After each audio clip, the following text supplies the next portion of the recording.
فريد فين ما فتلمعي عدي عدي صعري عدي انكو قلبي تشعت رسي عدي وليلا هاجر صندوق قرسي عدي ورق قرسي عدي مع العفا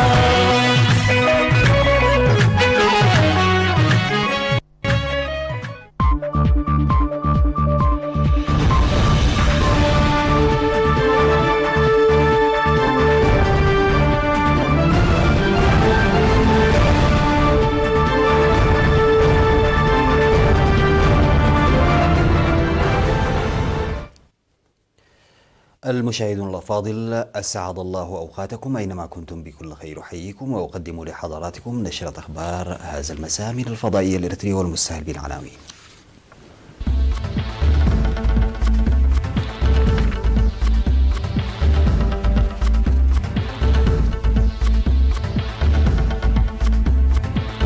عروض كرنفال الاستقلال في شوارع أسمرة.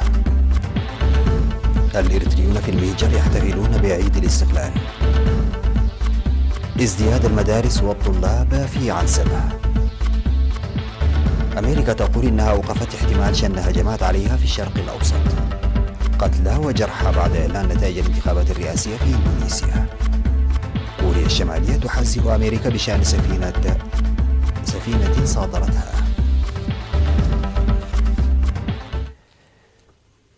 السلام عليكم ورحمة الله وكل عام وأنتم بخير. بعث رئيس جمهورية إيطاليا سيرجيو ماتاريلا ببرقية تهنئة لشعب وحكومة إريتريا بمناسبة الذكرى 28 لاستقلال البلاد. وأعرب الرئيس سيرجيو في البرقية التي بعثها باسم شعب وحكومة إيطاليا عن تمنياته بدوام الصحة للرئيس أفورقي وأمنياته الطيبة لشعب وحكومة إريتريا. وأشار إلى العلاقات التاريخية بين إريتريا وإيطاليا وأوضح الفرص الواسعة لتطويرها بما يخدم مصلحة الشعبين، خاصة في مرحلة السلام الجديدة القائمة في منطقة القرن الإفريقي.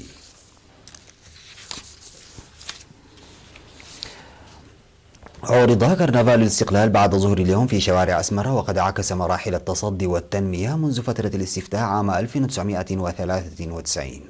ودشن الكرنفال المعد من 13 مديرية بالإقليم الأوسط و3 مؤسسات وطنية بعروض حوت 3 مراحل دشنها سكرتير الجبهة الشعبية للديمقراطية والعدالة السيد الأمين محمد سعيد، وحاكم الإقليم الأوسط اللواء رمضان عثمان أوليائي. وانطلق الكرنفال من دوار شدة ومر بشارع الشهداء والحرية ليكمل المسير في ساحة الفاتح من سبتمبر، وعكس بعمل فني عملية الاستفتاء وساوى والتصدي والدفاع عن السيادة وطرد الإريتريين من إثيوبيا واتفاق الجزائر وقرار مفوضية الحدود وتصدي المواطنين في الداخل والمهجر والإنجازات الرياضية وتوقيع اتفاق السلام التاريخي بين إريتريا وإثيوبيا في أسمرة والتطورات اللاحقة لحسن الجوار. وقدمت شركة سجن للإنشاءات ومؤسسة سنبل للحدادة والنجارة وشركة إيريتيل عروضا لأنشطة التنمية التي تقوم بها الشركات والمؤسسات الوطنية. ويقوم المواطنون في الإدارات بالاستعدادات الخاصة لتنظيم الكرنفال سنويا باعتباره من البرامج الكبيرة لاحتفالات الاستقلال بعروض متحركة وأسلوب فني جميل.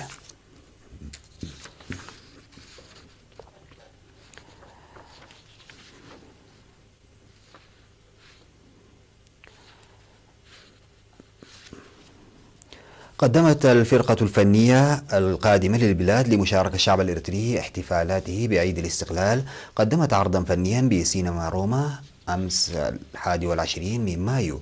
وقدمت الفرقة اليابانية المسماة هيفنس التي تضم 21 عضوا وأدوات موسيقية تراثية وحديثة قدمت من طوكيو بتعاون مفوضية الثقافة والرياضة الإريترية ومؤسسة يابان فاونديشن التابعة لوزارة الخارجية اليابانية. وستقدم فرقة هيفنس عرضها الثاني اليوم الأربعاء 22 من مايو أمام الكاتدرائية. وكانت الفرقتان الفنيتان المصرية والصينية قدمتا عروضا بمناسبة احتفالات الاستقلال.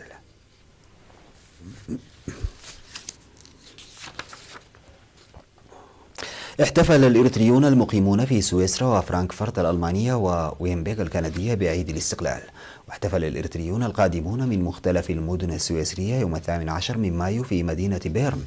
وخاطب الحفل مسؤول الشؤون الشعبية والمجتمعية السيد شيليسي إدريس مفصلا النضال الذي خاضه الشعب الإريتري لتحقيق الاستقلال والدفاع عن السيادة، وقال إن الوحدة والتماسك له دور رائد في النضال لبناء وطن مزدهر يحقق الفرص المتساوية للمواطنين. من جانبه أوضح القائم بأعمال السفارة الإريترية في سويسرا السيد آدم عثمان إن القوى التي كانت تتآمر لفترة طويلة ضد وجودنا تدخل حاليا في علاقات دبلوماسية على أساس الشراكة والتعاون نتيجة لصمودنا وتصدينا. واحتفل الإريتريون المقيمون في فرانكفورت الألمانية بعيد الاستقلال بتنظيم مختلف المناشط لجميع الأعمار.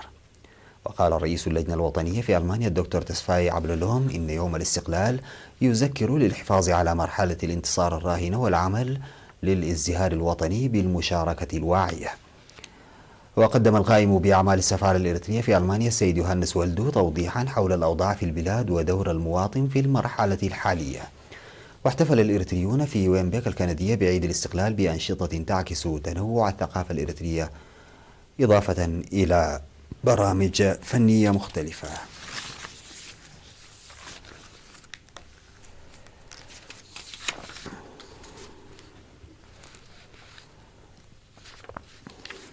ازداد عدد المدارس في سنوات الاستقلال 28 في إقليم عنسبة بأكثر من 500%، وعدد الطلاب بنسبة 472%. وأوضحت مسؤولة التعليم الأساسي الأستاذة برهت جبره أن رياض الأطفال التي كانت بداية الاستقلال 3 رياض بلغت حاليا 98 روضة، والمدارس الابتدائية ارتفعت من 52 إلى 134 مدرسة، والمتوسطة من 6 إلى 65، والثانوية من 1 إلى 18. وأشارت إلى تدريس تعليم الكبار في جميع المديريات وتحقيق نتائج مرضية لمحو الأمية وفتح الفرص للأطفال الذين فاتتهم فرص التعليم للدراسة عبر برنامج عري يوم التعليمي. من جانبه أوضح مسؤول الإحصاء والتأهيل الأستاذ عبد إسماعيل تقديم التأهيل المستمر للمعلمين للدفع بالعملية التعليمية، مشيرا إلى أن عدد المعلمين الذي كان بداية الاستقلال 528 معلما وصل حاليا ل 3309، وعدد الطلاب ارتفع من 18377 إلى 86896 طالبا. كما أوضحت مسؤولة الثقافة والرياضة الأستاذة نجاة الأمين الجهود الجارية لبناء الطلاب جسديا وصحيا.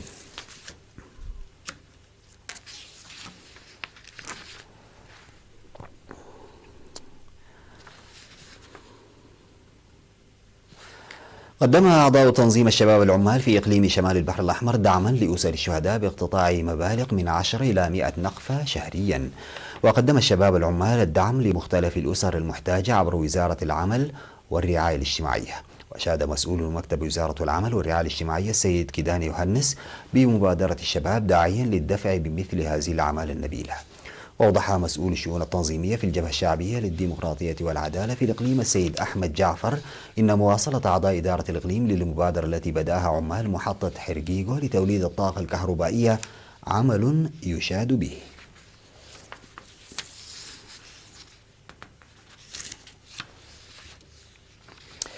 ألحقت أمطار مصحوبة برياح التي هطلت مساء أمس 21 من مايو في بلدة فرو ألحقت أضرارا كبيرة بالممتلكات، وانهار 15 منزلا، واقتلعت ألواح الزنك من 3 مرافق تجارية جراء الأمطار الغزيرة المصحوبة بالرياح التي هطلت لحوالي 40 دقيقة. كما انهار 60 منزلا من سور مدرسة وأضرار جزئية بخط مياه فرو ويعة. وعلم بأن السيول التي انحدرت من الجبال قد جرفت طريق عصب مسوع. وكانت الأمطار الغزيرة المصحوبة بالإعصار التي هطلت في ضاحية إيرافايله في 19 من مايو قد دمرت 36 منزلا و5 مرافق تجارية، واقتلعت ألواح الزنك من المدرسة المتوسطة، إضافة إلى انهيار 10 منازل في عد عمارو بضاحية مالكا، وجرف السيول 10 من الماعز. يذكر أن أمطار مماثلة هطلت في ضاحية إيرافايل عام 2017 قد دمرت حوالي 45 منزلا واقتلعت ألواح الزنك من مدرستين.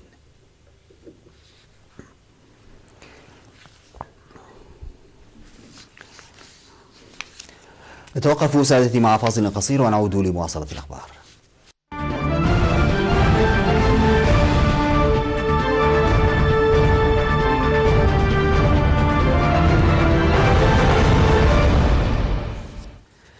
ذكر القائم بأعمال وزير الدفاع الأمريكي باتريك شانهان أنه تم وقف احتمال شن هجمات على الأمريكيين على الرغم من أن التهديد الذي تمثله إيران في المنطقة ما زال مرتفعا. وقال للصحفيين في مقر وزارة الدفاع الأمريكية البنتاغون: أعتقد أن خطواتنا كانت حكيمة جدا ووقفنا احتمال شن هجمات على الأمريكيين، وهذا هو المهم للغاية على حد تعبيره. هذا وأعلن رئيس الوزراء العراقي عادل عبد المهدي عن إرسال بلاده وفدين إلى طهران وواشنطن قريبا بهدف المساعدة على احتواء التوتر بين الجانبين. وتابع أن الاتصالات جارية على أعلى المستويات، وإن رؤية بغداد بالنسبة لتسوية الأزمات في المنطقة قريبة جدا إلى رؤية الاتحاد الأوروبي. وصرح أن العراق يقع في قلب الأزمة بين أمريكا وإيران، مشيرا إلى أن هناك بعض الدول أو الجماعات غير العراقية التي ترى مصلحتها في تأزيم الأوضاع بالمنطقة.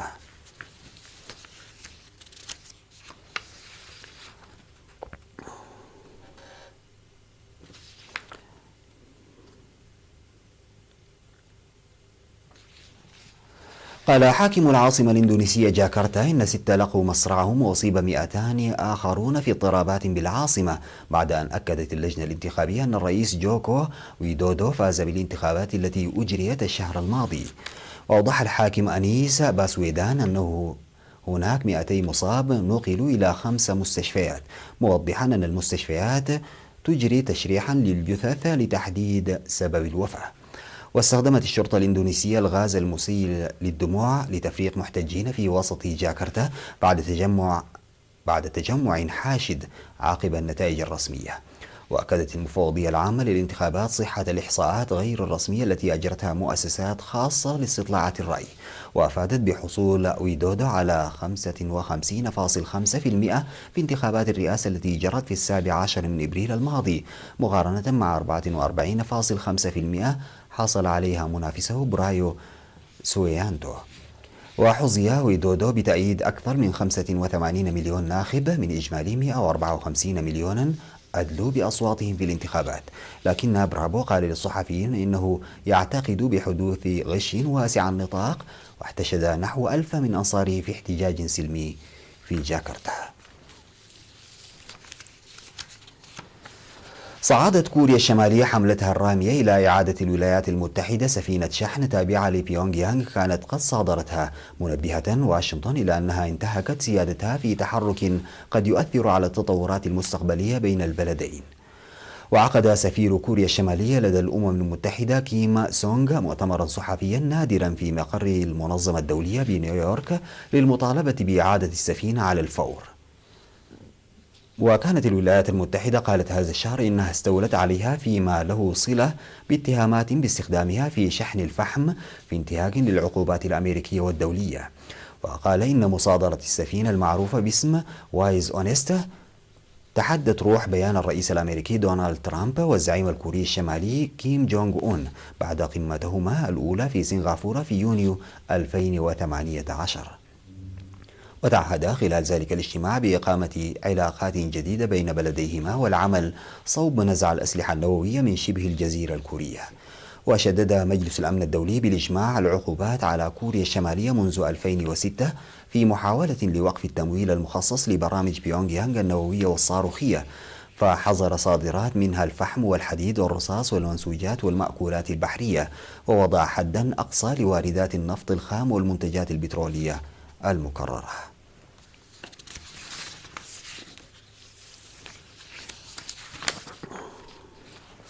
قالت وزيرة البيئة الماليزية إن بلادها التي أصبحت مستودعا لنفايات العالم من البلاستيك ستعيد بعض هذه النفايات التي يتعذر تدويرها إلى البلدان المتقدمة التي أرسلتها.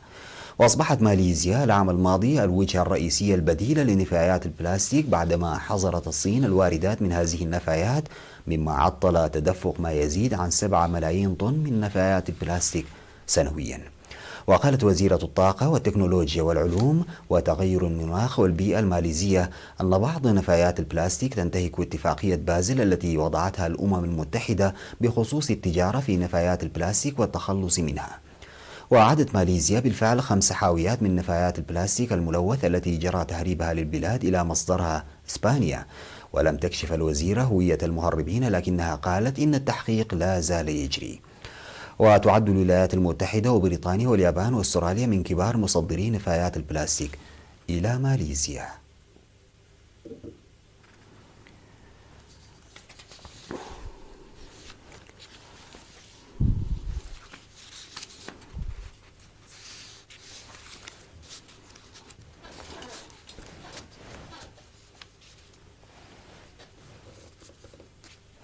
بهذا الخبر انتهت نشرة أخبار المساء، قدمتها لحضراتكم من الفضائية الإريترية. شكرا لمتابعتكم.